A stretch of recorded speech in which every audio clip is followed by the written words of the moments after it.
Hey, welcome to another video from SkinnyMedic. In this video, I want to take a look at the HandH vented chest seal for you guys. So I know trauma supplies are expensive. That's why we're going to open this one up on video. That way you don't have to open up your own supplies and you know exactly what it looks like before you or in the oh crap situation.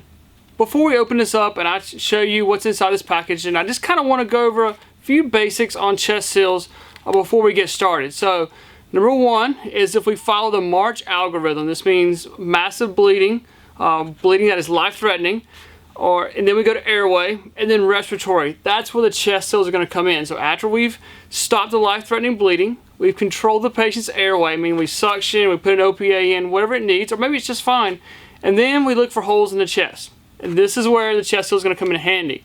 So typically we look for holes anywhere between the neck and the belly. If it's a gunshot wound in the belly, I would probably still look at putting a chest seal on, because we don't know if that gunshot wound came up through the intestines, up through the diaphragm, and into the lungs. It could still be a sucking chest wound, even down the abdomen.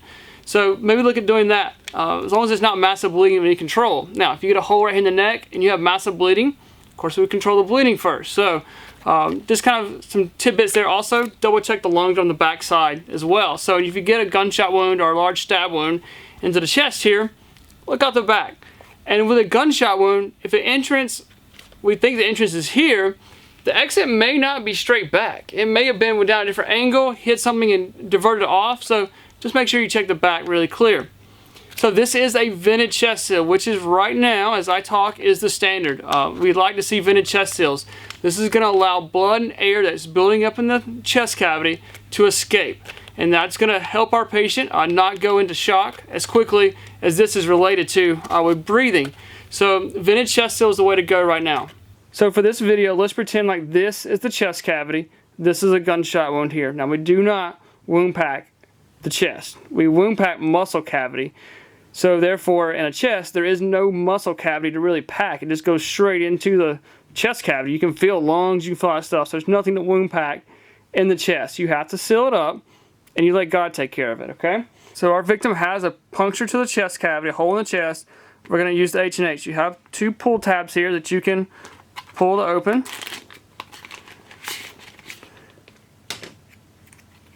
Here's the actual chest seal. Here's a 4x4.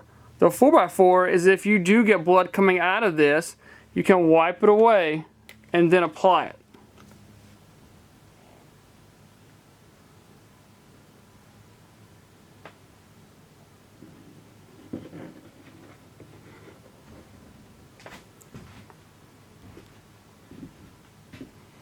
The 4x4 that comes in the packaging is so that we can wipe away a little bit of blood.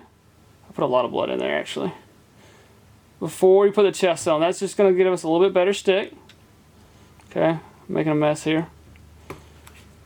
Apply the chest seal. We want to get this part over the actual hole. Super sticky. Yeah, that feels nice. You can see how sticky it is. Feels good. Alright, let's see if we can apply this over the hole. Okay. So now we got it sealed. So when air starts building up in here, or blood, because it could be a pneumo, which would be air, a hemothorax, which would be blood coming up out of the chest cavity, then it's going to vent out these sides right here. Just make sure I get it nice and tight. Let's see if we can get blood to come out the vents.